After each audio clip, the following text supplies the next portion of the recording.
Every single coach has said the same thing I have. All kinds of athletes have said the same thing I have. And the reason they've all said that is because it's the truth.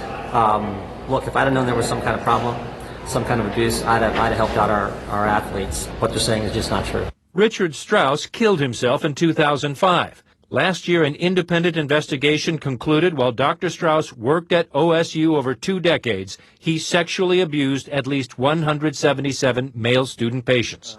Jim Jordan called the report a vindication because it did not name him.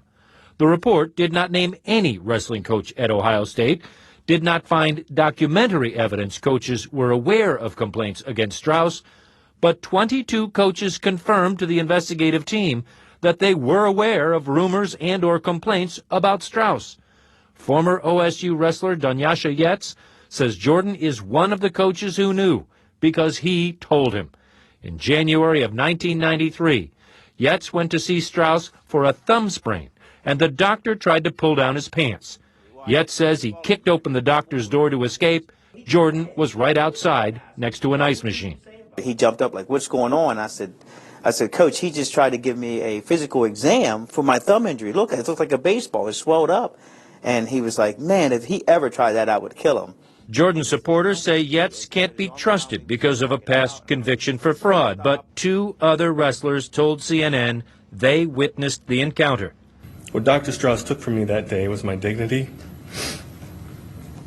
Last year, former wrestlers Dan Ritchie and Mike Flushy told the Ohio legislature that among athletes and coaches, Strauss's sexual abuse was an open discussion. I do recall somebody bringing up something to one of the assistant coaches, and his response was simply, "Well, if you ever tried that with me, I'd snap his neck like a stick of dry balsa wood." And I remember the exact phrase about, if that happened to me, I'd break his neck. The coach who talked about breaking Strauss's neck was Jim Jordan, according to both Ritchie and Flushy, who didn't name him in front of the legislature, but have since confirmed it to CNN. And what they're saying now is just not accurate. Mike Flushy, Dan Ritchie, you don't remember telling them you'd break the guy's neck if he did that to you? Quite a story. Drew Griffin joins me now. Drew, these wrestlers, they're recalling very specific facts about Jordan's knowledge of this. Is he simply not responding to those? He's not. And Jim, because he was either interrupting us or, as you saw, walking away, we did give him all the details in writing. We've gotten no response, just this flat denial. Goodness. All right. So Jordan says these wrestlers, he says they're the liars. What incentive do they have to lie? According to those behind the congressman, the wrestlers are out for money, a lawsuit perhaps with the school, a settlement. But I got to tell you, these wrestlers, by and large, Jim, are telling me they really like Jordan as a coach and a friend. Many of them told us they're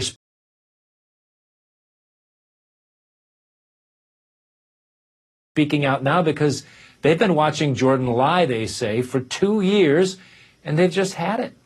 Goodness. Well, patience running thin, apparently. Drew Griffin, thanks very much for the great reporting.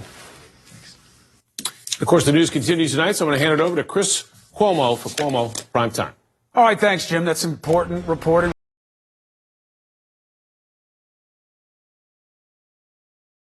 We got to stay on it. Hello, everybody. I am Chris Cuomo, and welcome to Prime Time. We have the mayor with us tonight from the epicenter of the coronavirus crisis, Seattle, Washington. Why has it become a virtual ghost town? What do they need?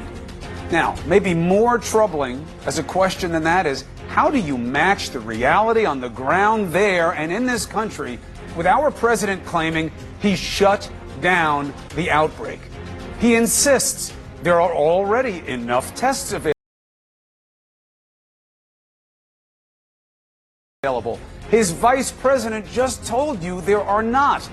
We also have tonight an exclusive. Al Franken is with us, the U.S. Senator forced into political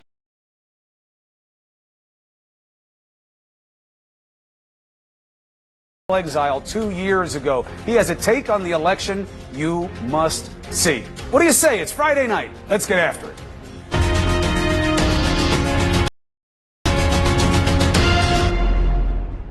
All right, let's be clear. It's not about what I think. The president's words form the indictment against him. We're in great shape. I heard about it in China, came out of China. I heard about it. And we made a good move. We closed it down. We stopped it.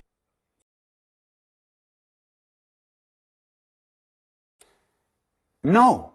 And then it goes on. Listen to this. Anybody that wants a test can get a test. Anybody that needs a test gets a test. They're there. They have the tests. And the tests are beautiful. And the tests are all perfect. Like the letter was perfect. The transcription was perfect, right? This was not as perfect as that, but pretty good. Talk about a sickness there is no cure for.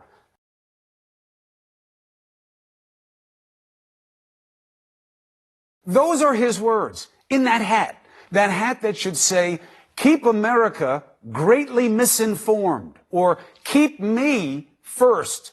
There is nothing subjective here. Again, the VP, the man in charge, there are not enough tests. The CDC, we had problems with the tests. The CDC, we need more time to get out tests.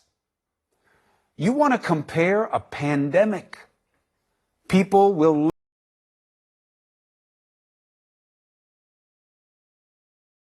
live and die on the basis of the approach of this government to this pathetic abuse of power in Ukraine, to that transcript.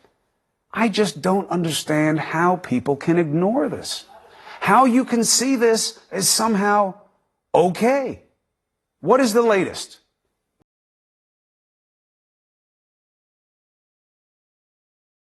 Nearly 300 cases, 15 dead. He didn't shut anything down. But be clear, those numbers, I don't like to see them, but they're almost nothing compared to what we're seeing elsewhere. Thank God. But this president has to stop making it worse with his petty pandering and deception.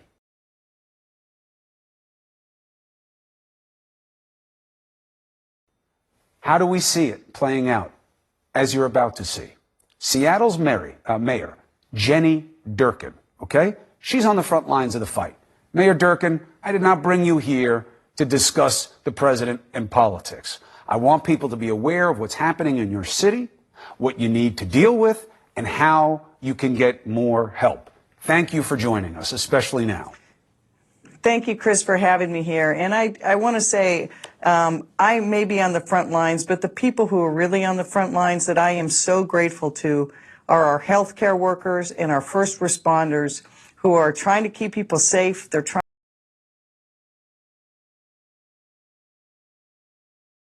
to help families. I have deep condolences to the families who've actually lost people. I think the president fails to appreciate that these are human beings who've lost some of the people most dear to them. And we as a government have an obligation to let people know what the truth is, to know ourselves what the truth is, so that we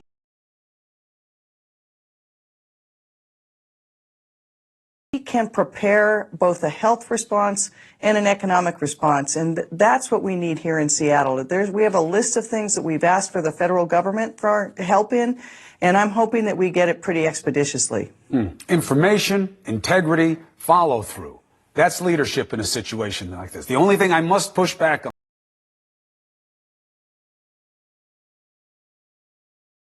on, Mayor, is he doesn't fail to appreciate it. He doesn't fail to understand it. He knows what the reality is. What matters to him more is how he looks. It's the only explanation for trying to compare what he's doing here to the perfection of that Ukraine transcript. It is out of bounds and then some. Back to what matters. Why are you dealing with so much in Seattle right now? And how do you quantify it for the audience?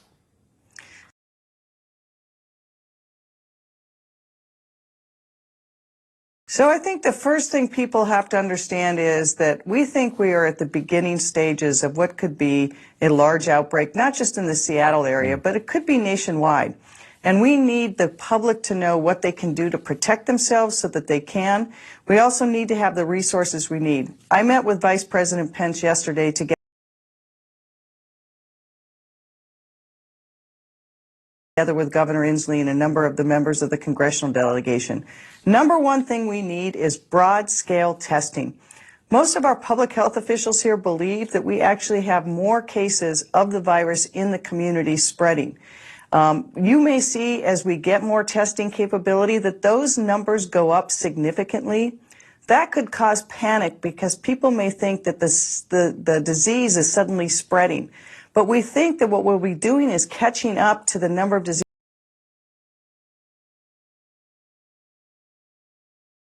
that are present here. We have to know what we're dealing with so that we can have the right public health response, so we can protect our first responders, so we can actually protect those people who are most vulnerable to this disease. And that's why government needs to be fully aligned. The people need to know that they're getting accurate information, and we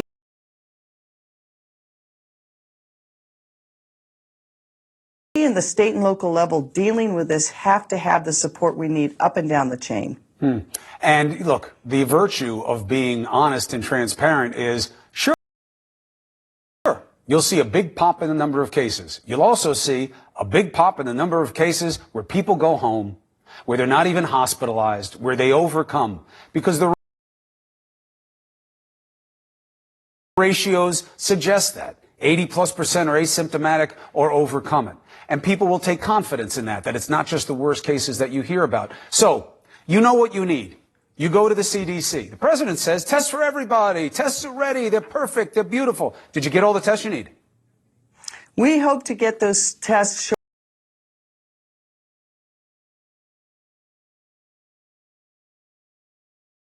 shortly. We don't have them yet, but we had additional testing come online today.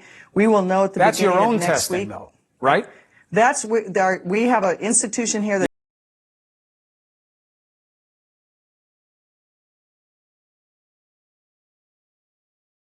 is able to do additional testing. The CDC and FDA have allowed that to happen. Right.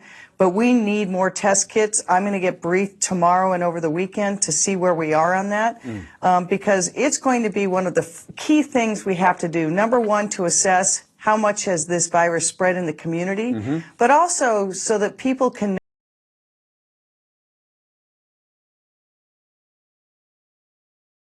know whether they have the disease or not. If you quarantine a first responder or healthcare worker for 14 days just to